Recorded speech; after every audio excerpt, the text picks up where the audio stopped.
prontinho. Boa noite a todas e a todos. Sejam muito bem-vindos à 23ª Semana Nacional de Museus. Pode ficar à vontade, Luiz. Certo. Boa noite a todos e a todas. Estão me ouvindo bem? Sim. Certo. Sejam muito bem-vindos ao segundo dia da 23ª Semana Nacional dos Museus, né? É um evento organizado pelo Museu Asildo Albano, em parceria com a Universidade Federal do Piauí, através do projeto de extensão em Educação Museal, coordenado pelo professor José Petrúcio, a professora Ana Paula Cantelli e a professora Nádia Narcisa. Bom, a palestra de hoje é intitulada Além do Estigma, Diversidade e Potencialidades Reunidas nos Bairros Estigmatizados. E é um prazer contar com a presença de todos vocês nesse espaço de reflexão e aprendizado, né?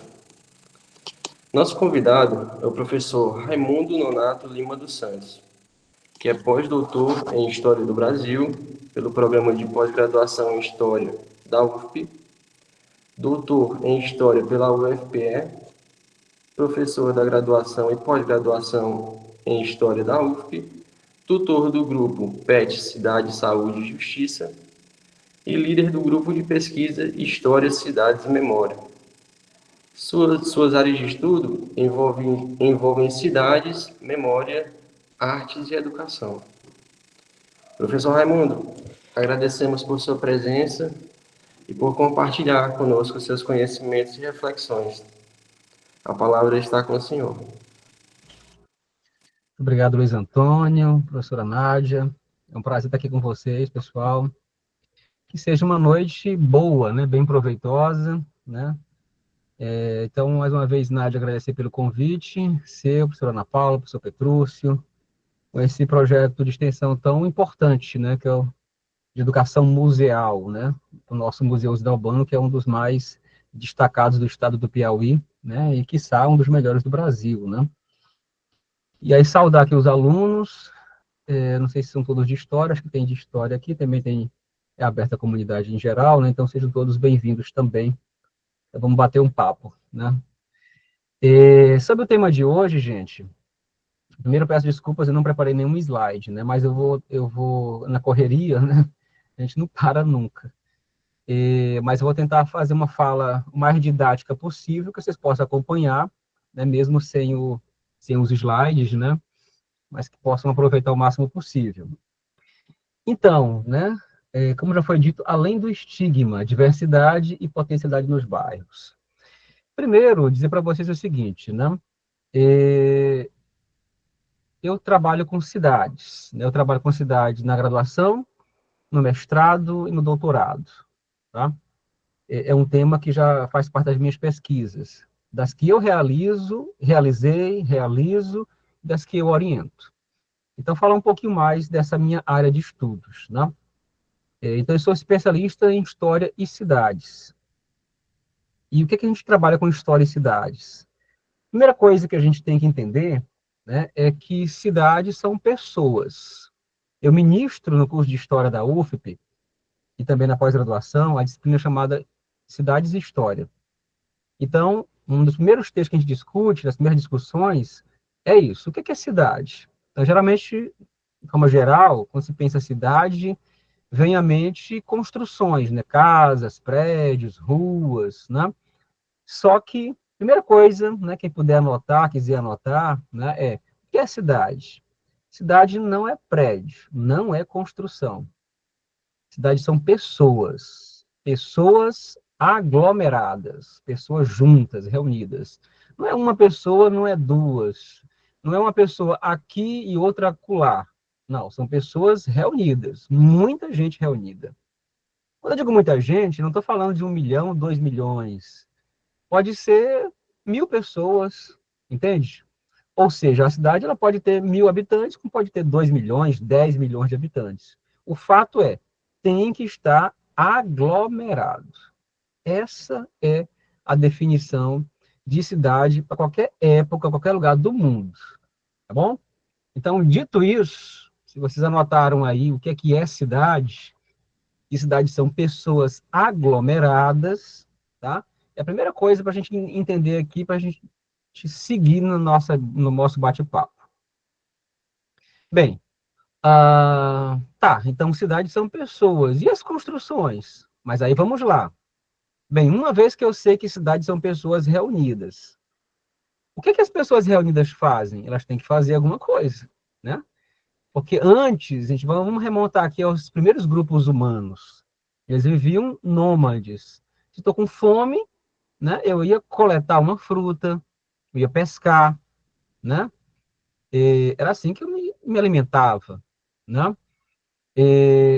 Isso para os povos nômades. Esses povos sedentários que vão se aglomerar, eles vão produzir sua própria comida, vão plantar, vão construir habitações, que até então, onde dormiam? Dormiam em cavernas, faziam uma habitação ali provisória para ficar ali por uns dias. Mas agora, sedentariamente, aí não, aí vão construir. Porque muita gente junta, aí tem que haver, né, uma transformação da natureza para essas pessoas. Então, o ser humano junto, ele começa a trabalhar, ele começa a modificar a natureza, e aí é onde vão aparecer as construções. Aparecem as ruas que são traçadas, aparecem as casas, os prédios, e por aí vai. Tá bom? Então, primeira coisa, cidades são pessoas aglomeradas. Zona rural. Tem pessoas? Tem, mas não estão aglomeradas. Tá? Para ficar logo bem claro isso aí. Hoje em dia, alguém vai dizer, até eu discuto isso com meus alunos. Não, professor, mas eu moro na zona rural, e lá tem rua, tem calçamento, tem até rua asfaltada, e tem até casa uma do lado da outra. É verdade, vai ter povoados que são assim, mas entende que é no máximo uma rua, duas, você não tem uma grande aglomeração, é uma coisa mais dispersa. Portanto, zona rural é uma coisa, zona urbana, cidade, é outra coisa. Muito bem, então, primeira parte aí, que é a minha área de estudo, são cidades, são pessoas que habitam esse viver urbano. E essas pessoas que habitam essa zona urbana, elas têm um modo de viver que é muito peculiar, diferente de quem vive na zona rural. Primeiro, na zona rural você vai ter o tempo da natureza. Claro que hoje, né, século XX, XXI, muita coisa mudou.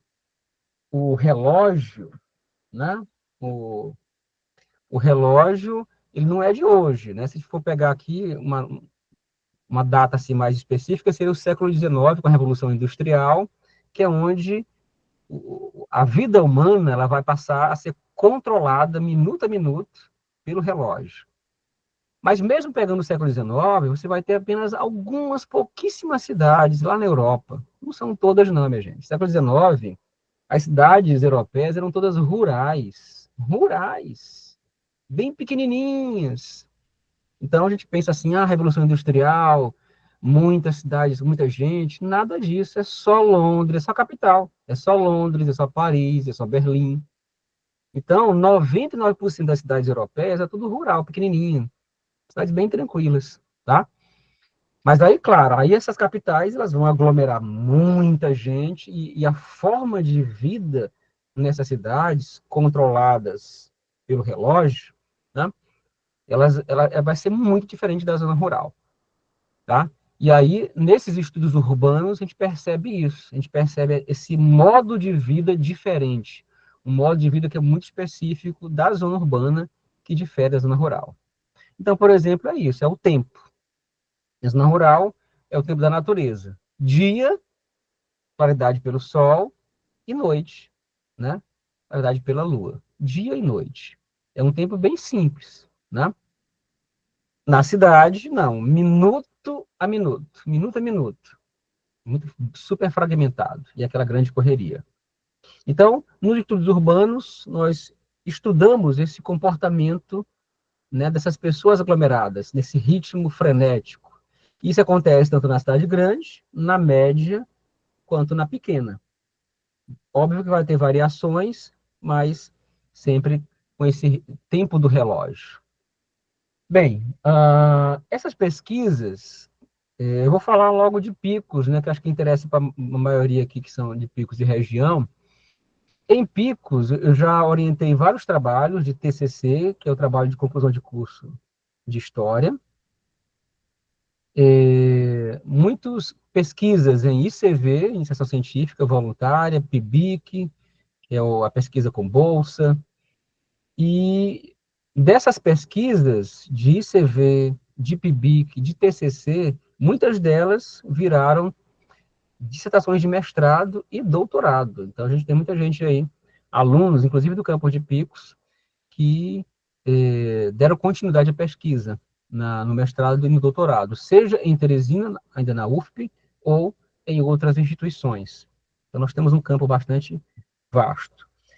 A Nádia me propôs aqui no tema da palestra falar sobre bairros, e, inclusive, existem estudos sobre bairros, né? Muitos estudos sobre bairros. Boa parte eu orientei, e outros trabalhos foram os colegas, que também, né, falando aqui do curso de História, né, que também orientaram pesquisa sobre cidades, pesquisa sobre bairros, né. Trazer para vocês aqui um livro que ele é de 2000 e... Não é mesmo, gente? 2014. Ó, uou, são as cidades de Clio, abordagem histórica sobre urbano, 2014. Nesse livro aqui, que é uma coletânea, ele tem trabalhos dividido em várias partes, e uma delas é sobre bairro, né? É sobre bairro. Então, nós temos aqui o bairro Junco, o bairro São José, o bairro Centro, né? Fala também lá de Ipiranga, no Piauí, e do bairro Varginha, que hoje é a cidade de Geminiano, mas que na época fazia parte de Picos, no caso aqui nos anos 80, fazia parte de Picos, é quase como um bairro de Picos, o Geminiano, que chamava-se Varginha. Então, tem aqui esses estudos. Como já disse, tem muitos TCCs falando sobre o bairro Boa Vista, bairro Ipueiras, Areolândia, aonde mais vai... Estou falando dos que eu orientei, né? Passagem das Pedras. Então, são alguns dos bairros que foram orientados, que têm trabalhos, né, já existentes. Então, assim, para quem quiser conhecer Picos, quem quiser conhecer a história de cidades, você pode entrar no site da UFP, lá no campo de Picos, né? Lá na parte das monografias, dos TCCs, no curso de História, e lá você vai encontrar muitos trabalhos. São temas variados, né? Variados temas, e, no caso aqui específico, falando sobre os temas de cidade. Lá vai estar dividido por ano, acho que é desde 2012, que tem lá os trabalhos publicados, né? Aí você clica lá, procura a história, cada ano, e você vai ter uma lista de trabalhos, e boa parte deles você pode baixar, né? Então, tem um material bastante vasto. Se quiser conhecer um pouco mais sobre Pico, sobre os bairros, você vai encontrar nesses trabalhos lá na UFP. Aproveitar também e falar que nós temos uma página, tanto no Facebook quanto no Instagram, do professor Igor Menezes, que é sobre Picos das Antigas, que tem muito material sobre a cidade, né? Muitas fotografias. Então, também é uma grande fonte de pesquisa, né? E o bom é que, assim, é bem amplo, qualquer pessoa pode pesquisar, né? Ver lá as fotografias, muito material mesmo fotográfico produzido pela alguém, Nádia me corrija aqui, é Varão, é uma mulher, né? Como é o nome dela? Alguma coisa Varão, quem Se eu não me sabe aí? engano, é Daniel Varão? Acho que é um nome, professor. Mas eu sei a quem o senhor está se referindo, que também tem um número de fotografias muito grande sobre Picos. Eu acho que é Daniel, não me recordo, mas acredito que seja.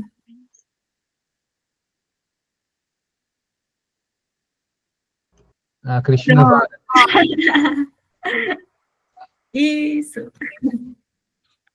Então, né? É um material muito rico, minha gente. Olha, é uma coisa que eu fico assim. Eu, particularmente, que trabalho com, né, com cidades, eu ainda não fiz uma pesquisa específica, né, sobre, sobre essas fotografias. Porque, assim, nos trabalhos que eu oriento, o pessoal utiliza muito, né? Utiliza o Renato Duarte com aqueles picos, os anos verdes, como é o nome? Os verdes anos 50. Verdes anos 50, né? Uhum. E que tem muitas fotos dela, Cristina Varão e de outros, É. né? Mas o fato é que é o seguinte, seria bom ter um trabalho específico só sobre essas fotografias. Até porque é bom fazer aqui um parêntese rapidinho, que essas fotos são antigas.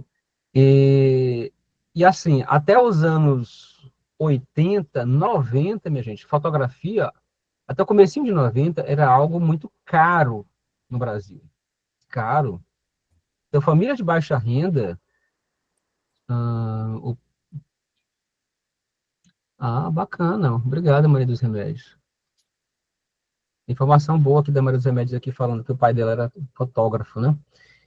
Então, isso já, pronto, já é uma informação aí importante. Então, eu estava falando justamente disso, né? É muito caro. Então, ninguém tinha máquina fotográfica. Uhum. Então, você contratava, você vai fazer um aniversário, você contratava um fotógrafo. Lá pelos anos, final de 80, que começa a se popularizar algumas máquinas fotográficas. Final de 80, tá? Que aí você tinha a maquinazinha, mas era amadora, né? Era com filme, então se você tirava fotografia, às vezes queimava tudo. E no caso aqui, né, com a informação da Maria dos Remédios, né? Pelo visto, então, o pai da Cristina era fotógrafo, ela virou fotógrafa, então, por isso que as fotos são maravilhosas, são muito boas, de primeiríssima qualidade. E o grande destaque também é a questão dessa sensibilidade, que eu não sei se foi consciente, e aí, pronto, a Maria Francisca está aqui, a Maria dos Remédios pode até responder também, se souber. Se era consciente essa questão de registrar a cidade, fazer esse registro. Porque é uma coisa assim, uau, maravilhosa, parece ser um projeto. Vou registrar a cidade aqui para guardar, né, ter esse registro fotográfico de picos. Isso é muito rico, é uma coisa assim maravilhosa. Porque se você pega, por exemplo, Teresina, capital, tem muitas fotografias antigas.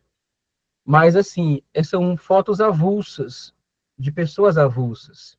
E aqui em Picos, não, nós temos uma pessoa que fez um trabalho assim, uau, vou registrar e tudo. E muito desse material tá, né, no museu também, Oswaldo Albano, né? Tem muita coisa no museu, né, de variadas, inclusive fotografias também lá disponíveis. Hum,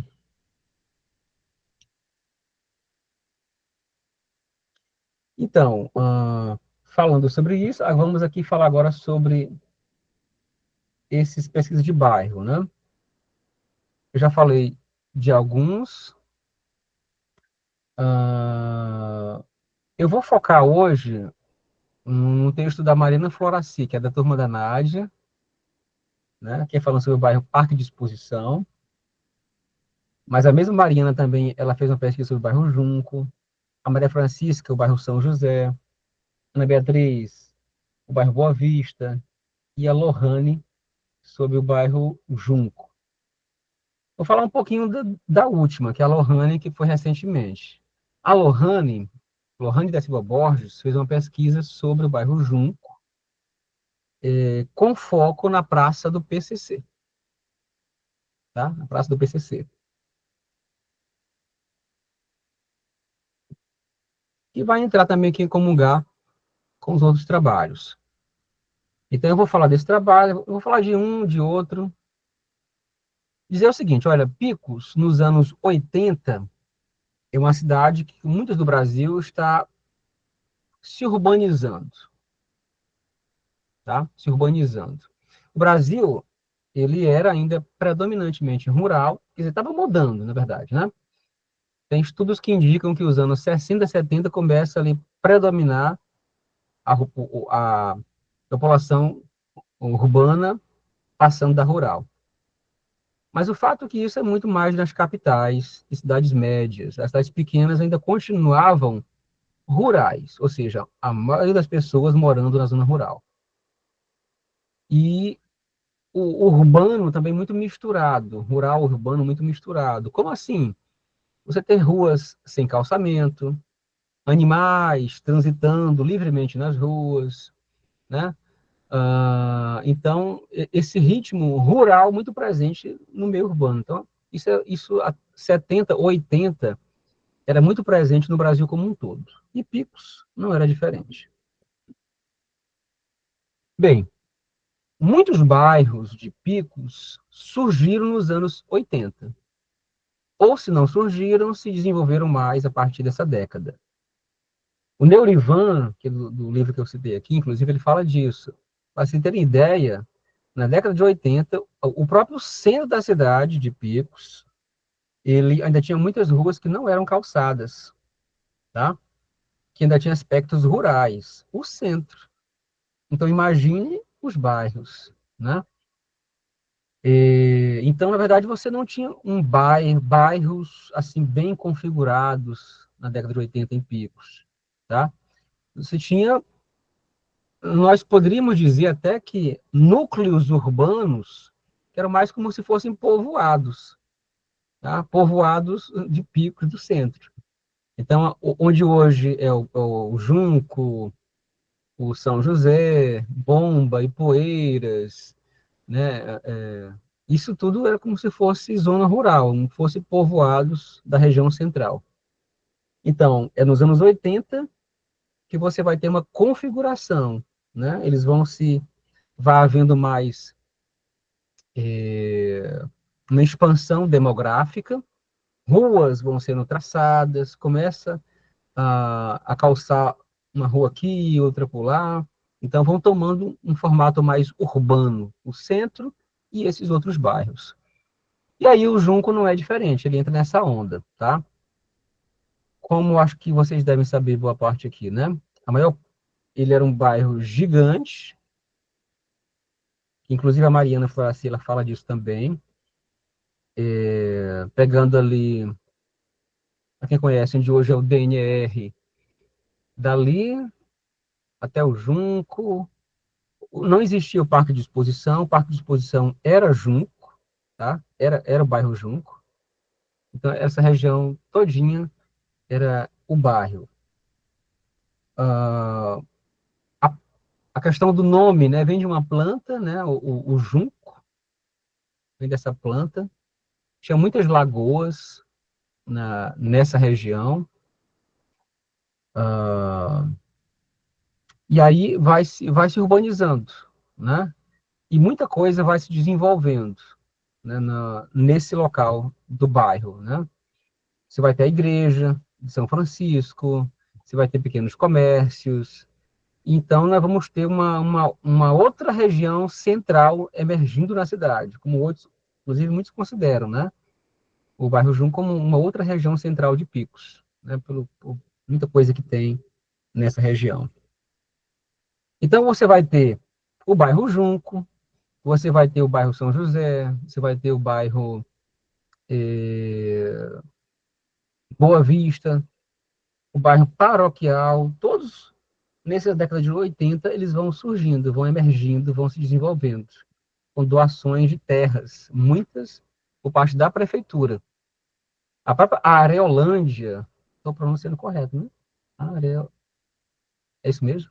Areolândia, ai meu Deus. Está correto? Aerolândia. Aerolândia. Sabia que tinha uma coisa aí que estava errada. Aerolândia. Também com doações de terrenos. A Areolândia, especialmente, nós temos a enchente de 1960, que não sei se vocês sabem, mas essas calçadas altas da região central se deu como efeito da grande enchente dos anos 60, né, que tomou conta ali do centro todo, e por conta disso, depois, né, as pessoas, né, modificaram as casas, fizeram aquelas calçadas altíssimas para evitar os alagamentos. E lá 60 final, 70, você vai ter na região onde hoje é a Aerolândia, ela foi loteada, né?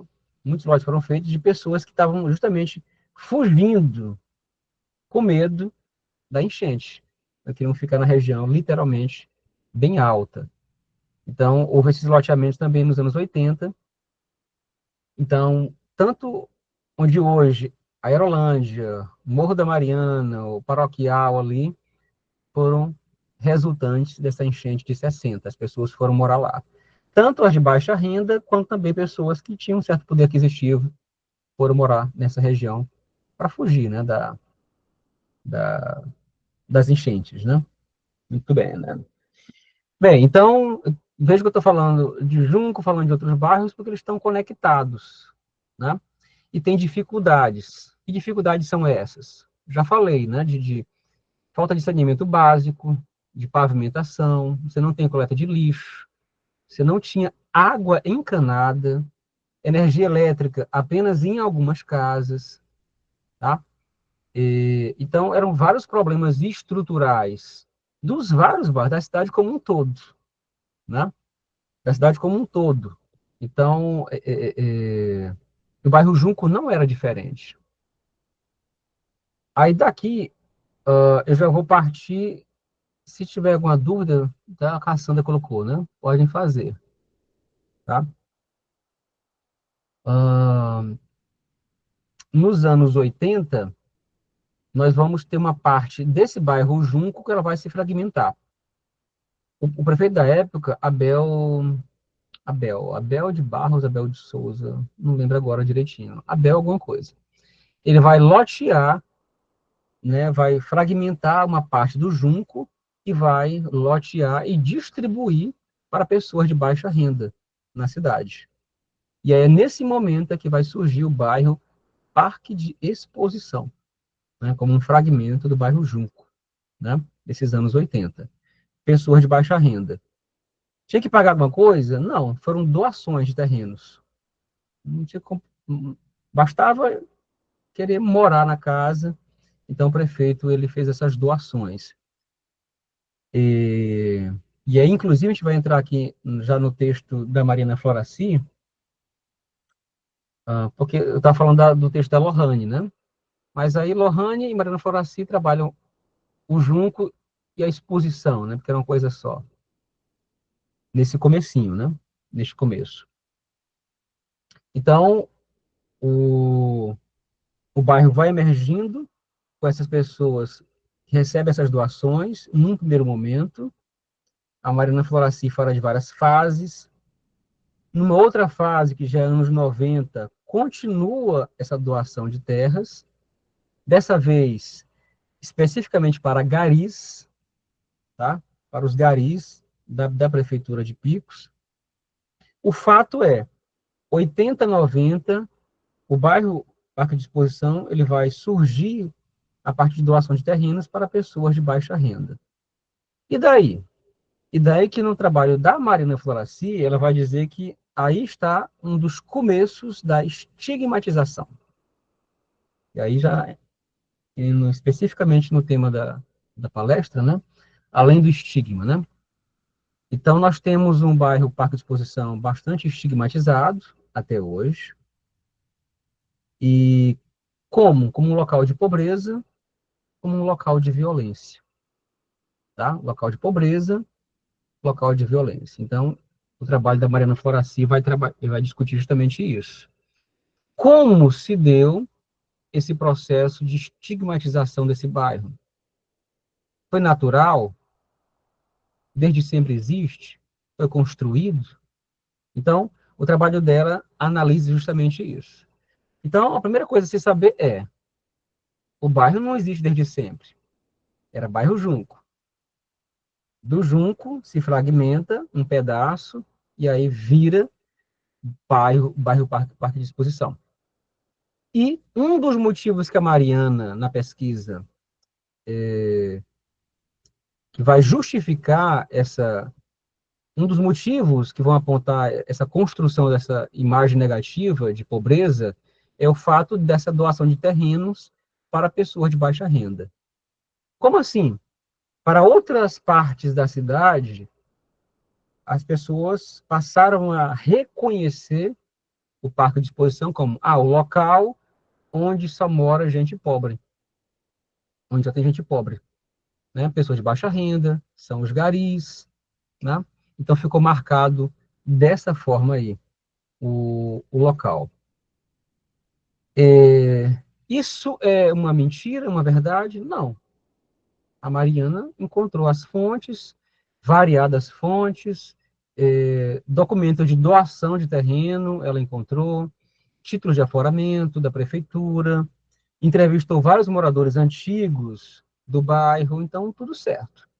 A questão é que ser morador do parque de exposição passou a ter uma conotação negativa, ruim, ruim. Aí, minha gente, é onde entra o ponto da estigmatização. Quem quiser anotar, puder anotar, aí vale para entender isso. Estigmatização. O que é um estigma, né? Essa palavra, é uma palavra grega, quer dizer marca, uma marca. Literalmente uma marca. Como assim? Você caiu, tropeçou, cortou o braço, cortou a testa, aí ficou uma cicatriz bem grande aqui. Uma marca, né? Visível. Então, estigma é uma marca física. Então, não tem como esconder. Não sei que seja no local do corpo que você vai cobrir com a roupa, mas se for uma parte visível, está ali, uma marca, uma cicatriz, sei lá, alguma coisa ali, um dedo extra que surge aqui. Isso é o estigma. Só que com o tempo, vocês sabem que as palavras vão tendo outros sentidos, vão adquirindo outros sentidos. Então, ela passou a ser não mais uma questão física, mas passou a ser simbolizar algo ruim que te acompanha, né? A Igreja Católica já vai, por um lado, dizer que não, o estigma se referindo às marcas de Jesus, já como uma coisa santa. Como assim? Coroa de espinhos, marcou. Então ficou tudo ferido aqui, ó. É uma marca, é um estigma. Aqui mostrando aqui minhas costelas, vocês não estão vendo. Né, aquela lança aqui nas costelas de Jesus, ficou marcado, a ferida lá, outro estigma. Pés e mãos furados com prego, marca, né? Então, isso como uma coisa santa. Mas, fora esse caso, o que predominou mesmo é que a palavra estigma passou a significar uma coisa ruim, como se fosse uma doença, só que uma doença visível, com essa marca. Então, e aí o interessante também destacar que a palavra estigma passou a ter um sentido dessa coisa ruim além do físico. Como assim além do físico? É uma coisa que você carrega e vai além do físico. E aí, por exemplo, a questão do preconceito de lugar, que é o que a Marina Floracy estuda. Como? Qual é o estigma do morador do bairro Parque de Exposição? Ele não tem uma cicatriz na testa, não tem uma cicatriz no braço, não tem um dedo maior que o outro, não tem pés grandes, não tem pelos. Então, não é marca física, é só o endereço. Então, o morador do bairro Parque de Exposição, ele pode ir para qualquer lugar do Brasil e do mundo. Ele se mistura e não vai sofrer nenhum preconceito. Em nenhum lugar do mundo. Sabe? Nenhum lugar. Ele é igual, ele é fácil de ser percebido. Agora, em Picos, no momento que ele fala o endereço dele, nesse momento é que o estigma fica aparente. E aí vem o preconceito. Tu é do Parque de Exposição, pois você é miserável e você é bandido. Essa é que é a imagem construída hoje. Quando a pessoa fala o endereço, é do parque, você é miserável ou você é bandido. Bem, então, a Marina Floracy, gente, ela vai explicar para a gente no trabalho como é que se deu isso, tá? Primeiro, a questão do estigma, que eu já falei para vocês. Tem um sociólogo que chama-se Erving Goffman, que inclusive eu também trabalhei com ele na minha dissertação, que ele vai discutir muito, inclusive o livro dele chama-se Estigma, explicar como se dá isso, esse processo de estigmatização. E para falar de violência especificamente, a Mariana Floracy, ela foi dialogar com Sidney Chalhoub, no século XIX, ele trabalhando no livro Cidade Febril, né, Os Cortiços, no Rio de Janeiro, e ele viu que deputados brasileiros, eles pegaram umas ideias que vinham lá da Europa. A ideia de pobre igual a classes perigosas. Aí alguém pode perguntar, o que é que tem a ver o bairro Parque de Exposição de Picos, na década de 80, século XX, com Rio de Janeiro no século XIX? A Mariana explica. Olha, esse recuo aqui é só para vocês entenderem de onde surgiu no Brasil essa ideia de que pobre é bandido, de que pobre é sujo. E surgiu daí, tá? Na Europa, teorias, essas cidades que eu falei para vocês, poucas cidades, né? Berlim, Paris, que aglomeravam muita gente por causa das fábricas, não é uma, não, gente, é milhares de pessoas. Não tinha trabalho para todo mundo nas fábricas. Então, muita gente vivia mendigando, sabe? O êxodo rural muito grande, viviam nas ruas, sem calçamento, sem coleta de lixo. Então, imaginem a sujeira, né? Desempregadas. Então, muitas eram obrigadas a cometer pequenos delitos. Então, a pobreza até então era uma coisa muito individual, particular. Só que chegou a um ponto extremo que as elites, os ricos, não tinham mais como ignorar. Ah, eu vou prender todo mundo. Não tinha como prender, minha gente. Não era uma pessoa. Eram dezenas, centenas. Não existe cadeia para prender esse monte de gente. E aí, o que fazer? Então, na Europa, Inglaterra, França, começam a discutir, não tem que resolver alguma coisa. Foi aí que perceberam que a pobreza não era uma coisa individual, era um problema coletivo. Coletivo. Tinha que resolver. Então, nesses teóricos, alguns vão chegar à expressão de pobre igual a classes perigosas. A ideia de que, você é pobre, você não está desempregado, você está ocioso, então, logo, você está sujeito a cometer delitos. Vive na pobreza, vive na sujeira. Então, foi começando, aí surge essa expressão, classe perigosa. Pobre classe perigosa. Só que, na verdade, né, não foi nem Aí você tem Inglaterra, você tem França, que vão definir justamente isso. Olha, é um perfil. E chegar ao ponto de não diferenciar pobre e bandido, como se fosse uma coisa só. Se você é pobre, automaticamente você é bandido. Você é sujo. Você vive na sujeira, sabe? Você não tem higiene, vive em situação precária. Então, esses discursos aí foram fazendo isso. O pobre igual ao sujo, ao bandido. Chega essas ideias no Brasil. No Brasil, a Câmara Federal, ela vai produzir um documento proibindo a ociosidade. Se você é ocioso, logo você está propenso à miséria, à violência. Então, século XIX no Brasil, classes pobres tornaram-se igual a classes perigosas. Então, esse discurso, ele sai da capital federal, Rio de Janeiro, à época, e se espalha por todo o Brasil, até hoje, chegando em Picos. Tá? Chegando em Picos. Então, é aí, né, que a gente vê que estamos imersos nesse discurso. Pobre é igual a precário, a violento. Então, o parque de exposição, né, tem esse estigma de pobreza, esse estigma de violência, e vem daí, do século XIX, desse discurso. Tá?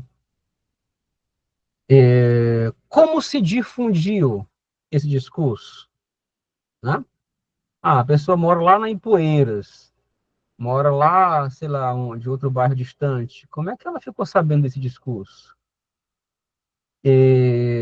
A Mariana vai dizer que um dos meios foram os jornais. 3 jornais que ela analisa. Alguém pode perguntar, mas nem todo mundo sabia ler, tinha um analfabetismo grande, né? Mas uma pessoa lê, passa um discurso, lê ali uma matéria, conversa com um, conversa com o outro, é uma conversa vai, conversa vem, não é de um dia para a noite. É um processo paulatino, entende? Vai se repetindo aos poucos. Só que uma pessoa fala isso, outra aquilo, é o que a gente chama de identidade da performatividade. Vai se reiterando um discurso negativo. Então, a Mariana analisa vários jornais, matérias de jornais, falando sobre o bairro Parque de Exposição, e muitas matérias falando disso, falando de pobreza, falando de violência, tá? Alguém pode perguntar, mas professor, mas não tem violência lá não?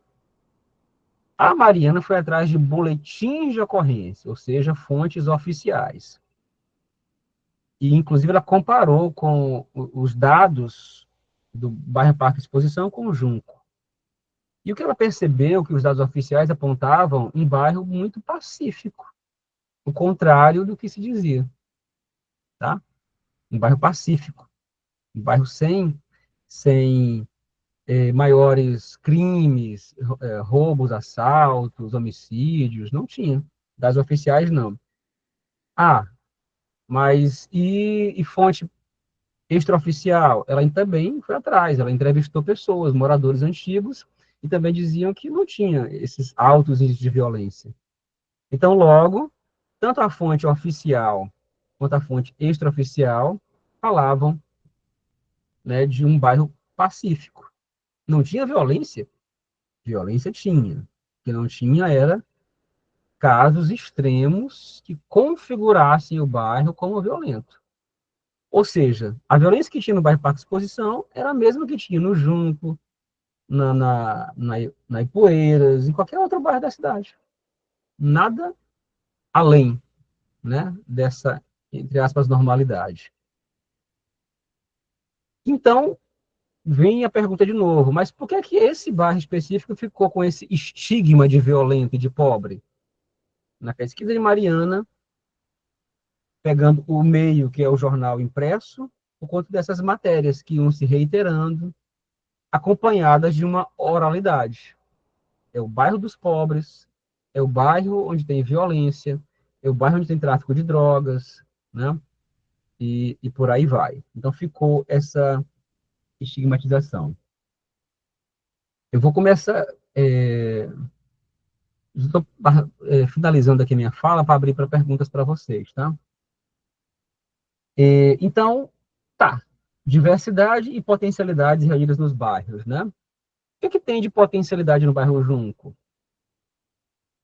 Parque de exposição. A Mariana Floraci também vai destacar, tá? Ela foge um pouquinho do recorte temporal, mas para dizer assim, olha, esse bairro não tem só violência ou suposta violência. Existem alguns prédios, algumas instituições que são importantes para o morador do bairro e para pessoas de toda Picos e região. Exemplo, eles têm o CRAS. Picos, se eu não me engano, não sei hoje, na época da pesquisa, 2015, 14, 2015, só tinha 2 CRAs na cidade, não sei se hoje tem mais. Então, um deles fica no bairro Parque de Exposição. Tá? Então, atende a cidade como um todo. Então, isso é muito importante. Outra coisa, o centro de zoonoses só tem lá no bairro Parque de Exposição. Então, atende a Picos como um todo, né, e o morador do bairro. Um hospital psiquiátrico também só tem no bairro Parque de Exposição. Atende Picos e região. Tá? Hospital psiquiátrico. Um cemitério, dentro da cidade, só tem 2. O São Pedro de Alcântara, do lado do regional, né, do hospital regional, já está lotado, e o cemitério que fica no parque. Então, que assiste também todas as cidades. Há também o espaço, né, que inclusive deu o nome ao bairro, que é um parque de vaquejada, parque de exposição, né, com eventos que atendem a cidade como um todo, onde a gente participa. A Casa Aliança, que é um projeto social que atende crianças, adolescentes, há muitos anos na cidade, que é uma referência de assistência social. E aí, por fim, não está na pesquisa Mariana, né, mas eu quis trazer para a gente falar hoje. Nós temos hoje, literalmente, né, com esse ano inaugural, o Teatro Sávio Varão, né? O Teatro Sávio Varão. Então, o endereço dele, que eu fiquei assim muito feliz no dia da inauguração, quando eu vi lá o endereço, Teatro Sávio Varão, em frente à UFP, né? Endereço, Rua Cícero Duarte, bairro Parque de Exposição. A segunda, minha gente, a segunda maior casa de espetáculos do Piauí, um teatrozão de primeira. O primeiro em Teresina Capital, o segundo em Picos, Piauí. Então, isso é digno de muito orgulho.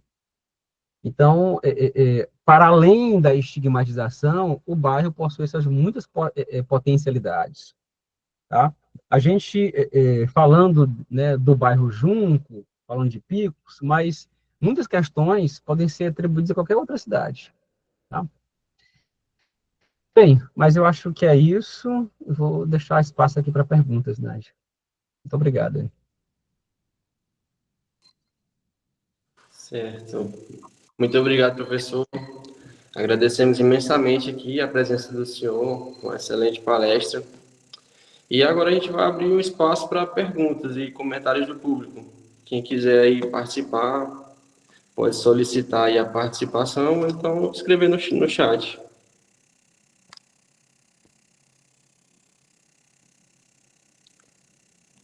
A Beth, ela faz parte do Museu Azul Albano, né? Ela fala aqui: professor Raimundo, seja bem-vindo. A respeito da estigmatização dos bairros periféricos, infelizmente ainda escutamos pessoas referirem-se a habitantes destes lugares como fulana gentinha.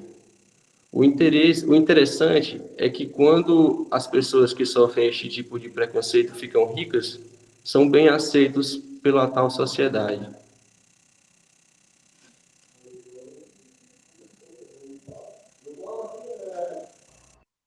Bom, acho que a Nádia também. Pode falar, Nádia. Eu tenho uma pergunta, professor.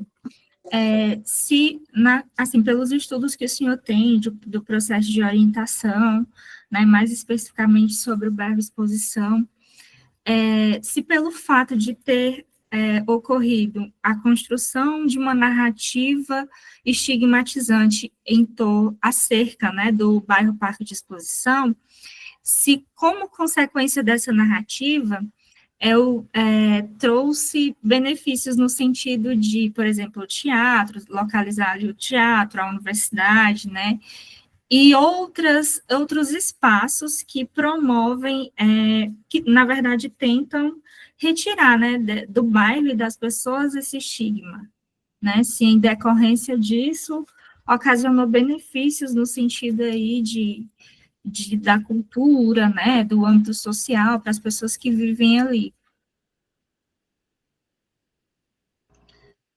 Olha, Nádia, acho que eu já posso responder. Eu diria o seguinte, que agradecer também a sua fala, da Brasil Remédios. Benefício, na verdade, Nádia, eu diria que não tem. Não tem benefício. Aí alguém pode perguntar, mas você acabou de falar aqui de algumas coisas boas que tem lá no bairro? Tá. Mas não por conta dessa estigmatização, mas por conta de lutas, né? Tem a Associação de Moradores também, que a Mariana destaca, tá? Então, são lutas dos moradores para conquistar.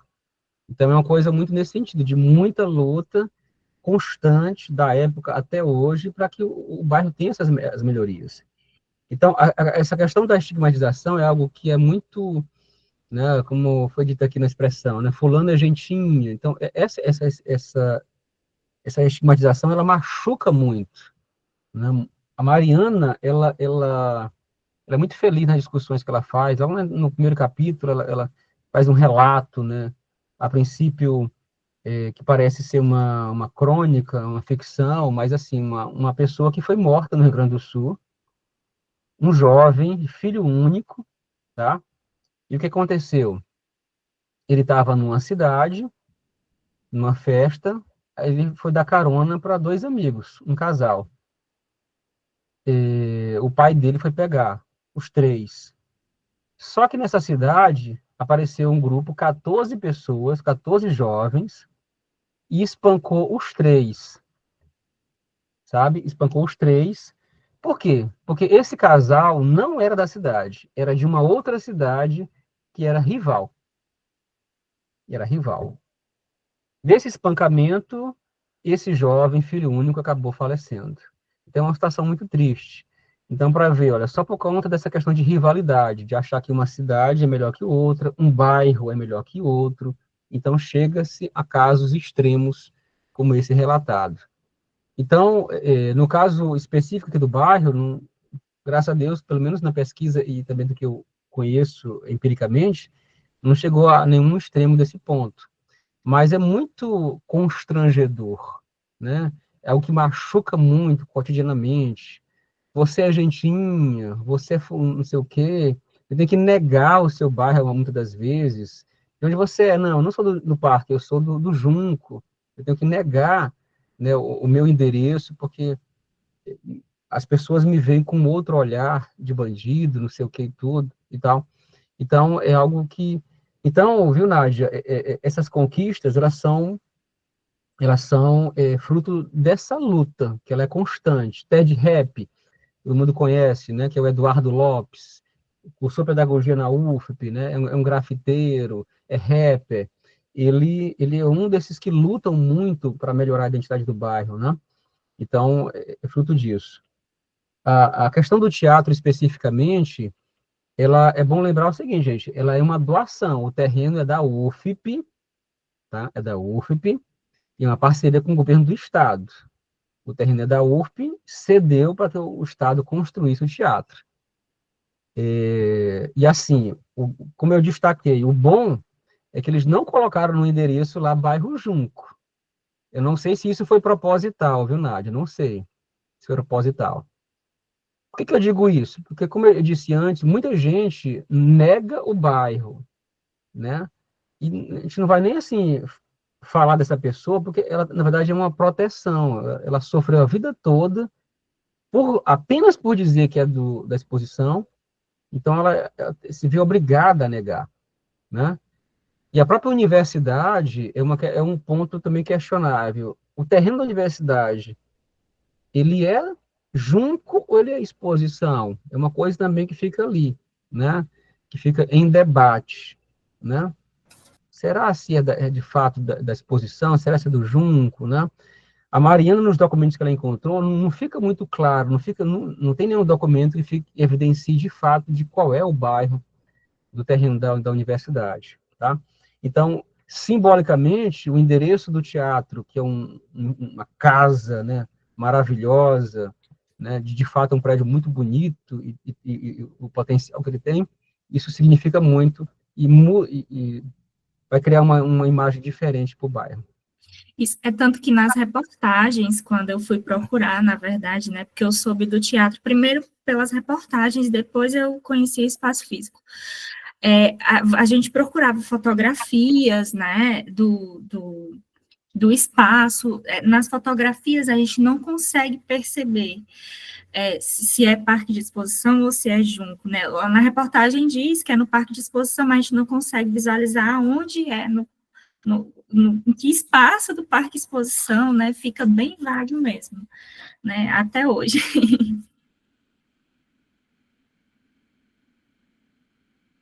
Tem pergunta no chat aqui, né? Sim. A Maria Eduarda, ela falou aqui, né? Boa noite, professor. Ótima palestra, parabéns. Eu gostaria de saber o que podemos fazer e se existe alguma forma de desfazer esses estigmas. Existe alguma maneira para contribuir, de certa forma, para a desconstrução dessa imagem? Olha, uma ótima pergunta, viu, Eduarda Rodrigues? Muito boa pergunta. Olha, eu não sei de que área que você é, mas assim, eu, enquanto professor, eu vou falar da minha prática, e pode ser a minha, pode ser de muitas. A Mariana, na verdade, a Mariana Floraci, ela fez um trabalho inspirado na minha dissertação de mestrado, porque eu trabalhei as relações entre Timon, Maranhão e Teresina, Piauí, né? Até hoje eu moro em Timon, trabalho em Picos, moro em Timon, moro em Teresina, tenho 3 cidades aí, né, que eu habito.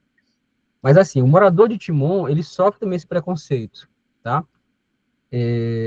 Com Teresina. Hoje, século XXI, 2025, isso mudou bastante. Diminuiu, graças a Deus. Mas, assim, até os anos, começo de 2000, havia uma estigmatização muito grande de Teresina para com Timon. Então, eu fiz um trabalho contando isso. E aí a Marina se inspirou nesse sentido. Eu fiquei muito feliz por conta disso, dela discutir esse tema da identidade geográfica e tudo. Então, a resposta, Duda, é o seguinte, é difundir. Infelizmente, a Mariana, ela não deu continuidade aqui à vida acadêmica, né?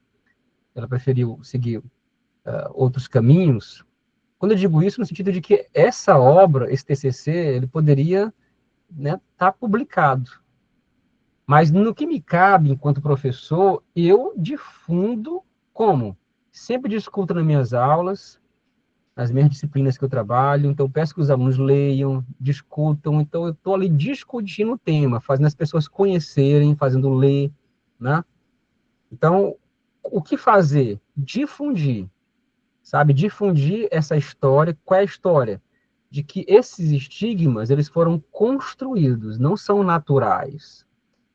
Ou seja, não nasceu, não é desde sempre. Então, foram construídos. Então, pobre não é igual a bandido. Pobre não é igual a sujeira, tá? Isso é uma invenção. A gente tem que difundir, esclarecer as pessoas. Eu vou falar para vocês pegar aqui uma deixa de uma situação bem simplesinha que acontece dentro da universidade, Campo de Picos. É uma coisa aparentemente muito boba, que inclusive quase todo mundo faz isso. Eu não faço, especialmente por conta desses estudos que eu desenvolvi e orientei. Nós temos 2 auditórios. Um chama-se Severo Eulalie, o outro Fontes de Biapina. Mas é cultural, dentro do Campo de Picos, como é que se referem esses auditórios? Alguém me diga aí, alguém que é estudante? O auditório antigo e E o o novo? Na minha época era assim, antigo e Pois novo. é, E, na Nádia. verdade, eles eram Continua, antigo e novo. continua até hoje, Nádia. Continua até hoje. Mas não são E, mais ó, nem todos os dois são antigos agora, né? ó, é, e eu fico entristecido, claro que eu entendo por que as pessoas dizem isso. Só que é uma cultura que parece ser muito boba, mas não é. Está dentro da questão dos estigmas. Tem a ver com os estigmas negativos, ruins, tem tudo a ver. Jacques Legoff, ele vai falar que essa ideia de antigo, moderno, é uma invenção. Na antiguidade, era algo banal. O que é o novo? Aliás, o antigo moderno. O que é o moderno? É uma coisa nova. Uma criança. A criança nasceu hoje. Ela é moderna. Por quê? Porque nasceu hoje. Nádia é antiga. Por que é antiga? Porque a Nádia nasceu antes da filha dela, dos filhos dela. Só isso. A Nádia é melhor que uma pessoa que tem 5 anos de idade? Não. E nem é pior. Ela só é antiga e a criança é moderna. Só isso. Só que, com o tempo, essas duas palavras, antigo e moderno, foram recebendo outros atributos, especialmente do século XVI em diante. E aí, para resumir a história, a palavra antiga passou a significar coisa ruim e a palavra moderno passou a significar coisa boa. Então, olha só que absurdo. Não interessa o que é a coisa. Não interessa. Pode ser a pior coisa do mundo. Se ela surgiu hoje, é boa. E pode ser a melhor coisa do mundo. Se ela surgiu ontem, é ruim. Especialmente nessa nossa onda capitalista, né? século XXI, acontece demais, né? Então, quando se fala auditório antigo, auditório moderno, entendam a carga que tem aí, nega de preconceito. Está dizendo que aquele auditório, né, que é o Severo Lage, é algo ruim, é algo péssimo, e o outro é bom. E, sinceramente, os dois, estruturalmente, estão em más condições, né? Precisa de uma boa reforma. E eu, particularmente, eu prefiro o auditório Severo Lage. Acho muito mais... Não, hoje ele está melhor, professor, do que o novo, né? Hoje, realmente, ele está melhor. Então, entende? Como coisa simples, você vai reiterando estigmas. A gente nem percebe, nem percebe. Então, hoje até eu parei, estou mais light, que eu até era mais incisivo, mas eu, de vez em quando, ainda falo. Por que colocar aqui num cartaz, evento tal, auditório Fontes, auditório novo? Gente, só tem 2 auditórios no campus. Um tem um letreiro gigante. Eu não sei que a pessoa seja analfabeta, mas está ali. Como é que ela diz assim? Ah, isso é porque eu não sei, eu me confundo. Eu me digo, como é que você se confunde com um letreiro gigante? O outro tem uma placa, mas aí alguém pode dizer, não, a placa é pequenininha. Tudo bem, mas o outro tem uma placa gigante. Se você chega no letreiro, no auditório Severo, não consegue enxergar ali as letras da placa pequena, mas aí você vai saber, bem, se eu não estou vendo a letra grande, já sei que não é o Fontes, é o Severo. Pronto. É simples assim. Certo. Professor, tem alguns comentários aqui, algumas contribuições. O Elidiomar Ribeiro, ele comentou: em cidades de grande porte, as áreas centrais valorizadas acabam sendo alvo de remoções de populações socialmente marginalizadas, que são transferidas para a periferia longe do trabalho. Talvez até o preconceito contra eles seja não ao acaso, mas parte de um projeto perverso. O Gabriel Lima, ele também contribui, dizendo que é interessante pensar e dialogar essas temáticas, pois os conjuntos habitacionais acabam sendo estigmatizados dessas formas negativas, onde muita gente nega essas questões.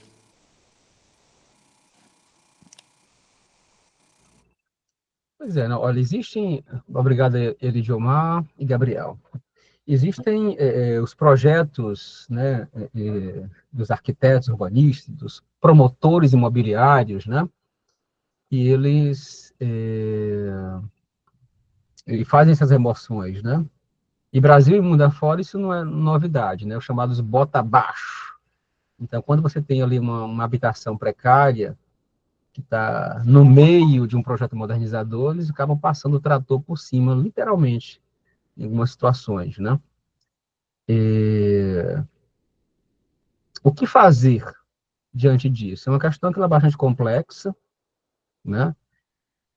Muito complexa, na verdade, porque, assim, em algumas situações, o governo ou a iniciativa privada, ela vai pagar uma indenização.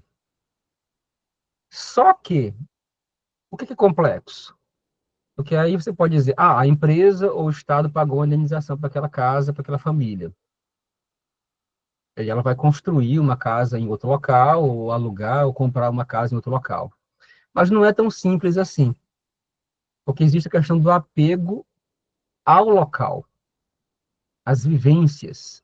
Como eu falei no início da nossa conversa, cidades são as pessoas que vivem aglomeradas. E essas pessoas, elas se relacionam entre si e com o espaço, com o ambiente.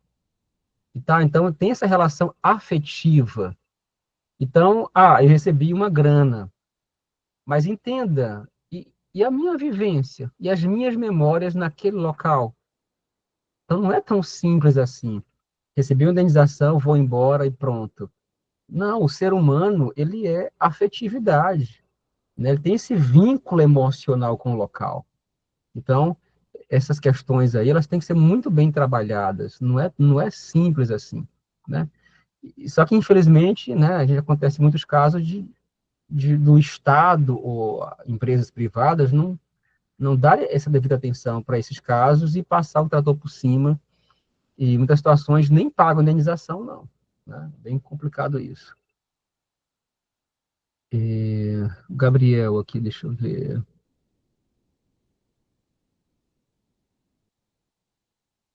Pois é, né? Então, no caso de conjuntos, né, há situações que muitos conjuntos habitacionais, né, que são isso desde os anos 70, né, que são projetos dos governos militares, esses conjuntos habitacionais, né, as chamadas Coabs, que é um projeto bom, né, é bom, tá, porque é para diminuir o déficit habitacional.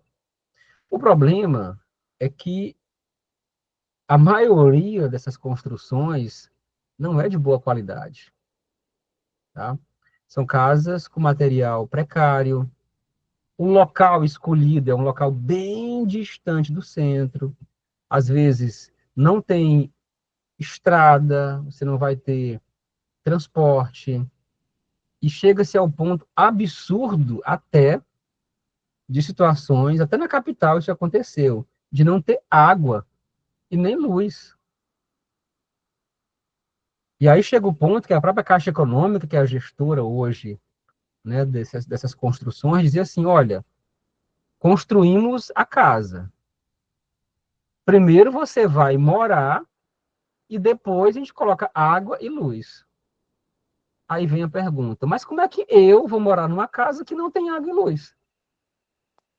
Entenda um absurdo aí? A casa, a Caixa Econômica, antes era as Coabs, né? Ela quer que você vá para um local que não tem água e não tem luz. E só depois que eles vão instalar. Não faz o menor sentido, né? Então, é por isso que algumas pessoas acabam indo porque não tem para onde ir. Então, acabam se submetendo, que foi o caso do bairro Parque Exposição. Muitas pessoas se submeteram a situações precárias porque era o jeito, não tinha como ir.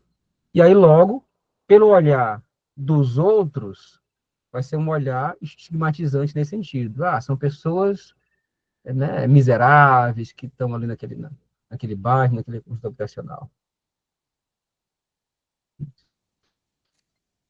Bom, eu acredito que não tem mais nenhuma pergunta Vou no falar. Boa noite. Então, eu sou do bairro Parque de Exposição. Nasci e me criei lá. Assim, é como o professor falou. É um lugar que é como qualquer um outro. E é um bairro bem tranquilo. Mas eu vejo que quando vai pessoas lá, as pessoas escondem logo o telefone, né? Aí eu vi, cara, pra que isso, né? Porque ladrão tem em qualquer lugar, né? Droga também. E aí é um bairro bacana, sério, muito bacana. E meu pai tem a casa lá e a gente deixa as coisas lá, viaja, graças a Deus nunca sumiu nada. Então eu posso falar com prioridade que é um lugar bacana. E o que eu fico assim mais triste é quando eu vejo um professor falar que do chegar a duvidar que tem pessoas do bairro que estudam na federal ou em qualquer instituição. E eu fico bastante triste por isso. Esse ano mesmo chegou um professor, assim, na sala, os colegas não sabem quem foi, e chegou a perguntar, né? Tem alguém aqui do bairro Parque de Exposição que estuda aqui no campo? Vocês conhecem? E aí eu disse, eu sou do bairro Parque. Ah, mas você nasceu lá, você só, como é que se diz? Quando foi que você começou a morar lá e tudo? Uma interrogação. Então, tipo, eu me senti muito mal com isso, né? Não discuti com ele, porque ele é professor, mas eu vi esse estigma, né, enraizado ali na minha frente. E ele não foi a primeira pessoa que falou isso. E eu fico bastante triste, como o bairro, né, a Morada do Sol também. Tem pessoas que têm preconceito lá. É muito triste. É como o senhor falou, a gente tem que trabalhar nesse contexto. A gente tem que transmitir um olhar contrário, né, desse que as pessoas têm e trabalhar nisso. E graças a Deus que o teatro, né, foi colocado com o endereço da exposição. Graças a Deus, porque aí vamos ver se as pessoas começam a olhar para aquele bairro de outra forma.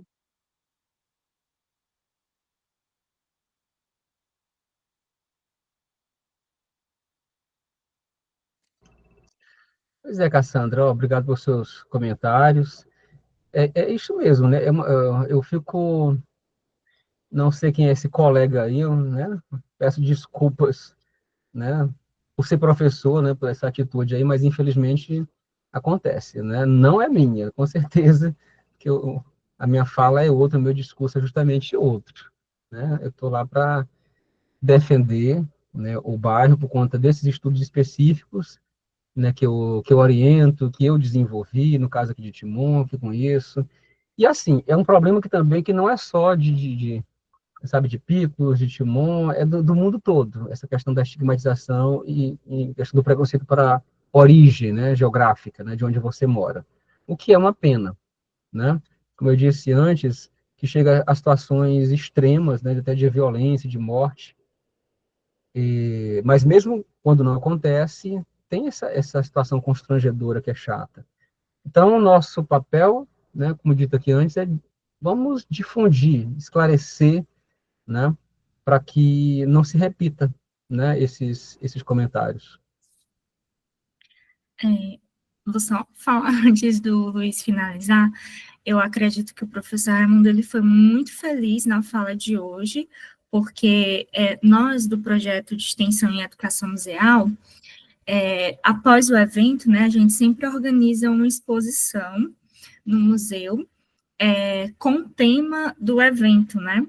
E aí, como a gente está trabalhando com essa questão dos museus e em relação com as comunidades que estão em constante transformação, uma das partes da exposição vai exatamente abordar, né, por meio de fotografias, as potencialidades dos bairros que são estigmatizados. E a gente vai trabalhar com o bairro Parque de Exposição, né? Muito provavelmente nós vamos citar o trabalho da Mariana, né, na exposição. Se tivesse em forma de livro, né, a gente ia colocar um exemplar, mas como não tem, a gente sempre coloca o QR Code com o trabalho no Drive, né? E também vamos utilizar o trabalho dela para tratar das imagens, né, para fazer uma referenciação à história do bairro, né. Então, assim, o professor foi muito feliz nessa fala, foi exatamente o que nós estávamos querendo ouvir, né, uma discussão bem fundamentada e direcionada, né, a esse processo de estigmatização, né, para nós entendermos, né, Beth? Beth está aqui como representante especificamente do museu, né?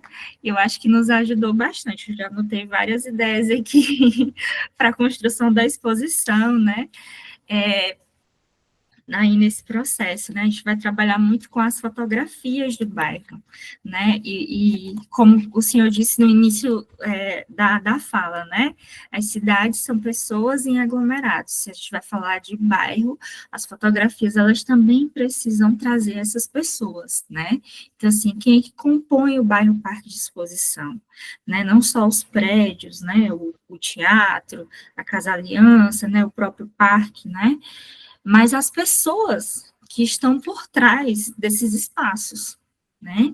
Então, eu acho que isso é o que fica muito para a nossa exposição, né? E algo que a gente vai trazer como marca, né, Beth? As pessoas por trás desses prédios, né? Dessas grandes construções das obras, né? Que estão sendo feitas lá. Você vai falar, Beth? Boa noite a todos.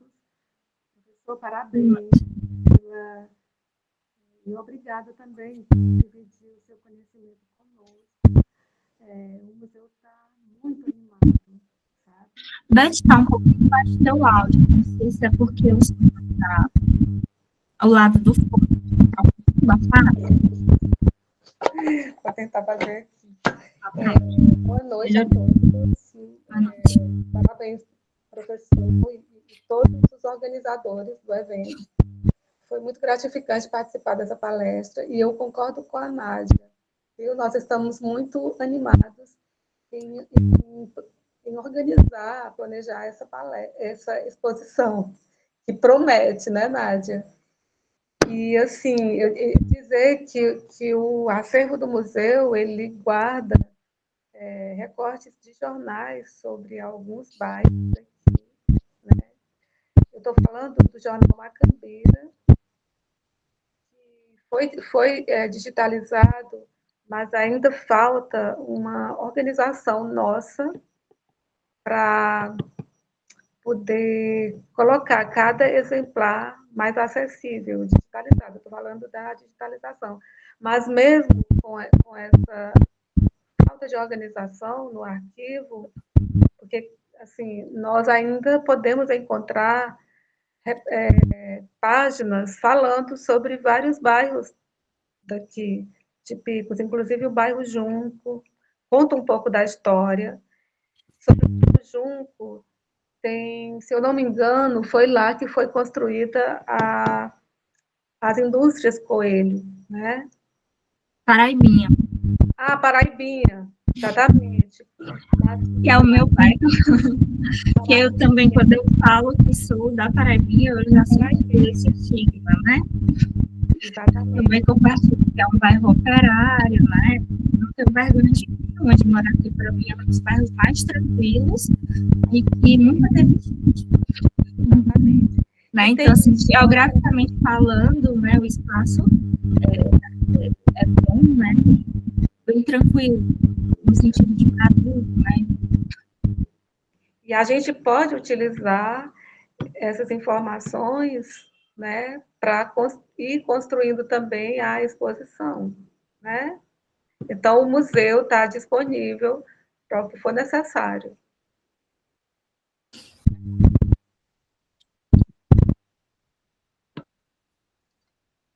Bom, então, chegamos ao fim da nossa palestra, né? Agradecemos a todos e a todas pela participação, mais uma vez ao professor Raimundo, pela sua valiosa contribuição, né? Nessa reflexão aí, atenta e sensível aos bairros que muitas vezes são marcados por preconceito, né?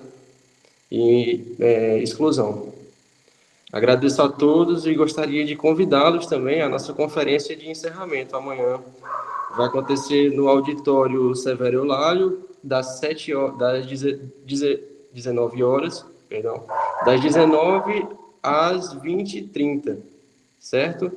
Tem como título História e Memórias Vivas, o Museu Azildo Albano e seus laços com a comunidade picoense. Nossa convidada será a Janaína Saraiva Varão, que é presidente da Associação dos Amigos do Museu Azildo Albano. E espero que todos possam comparecer, né, à nossa conferência de encerramento. Obrigado a todos e até mais.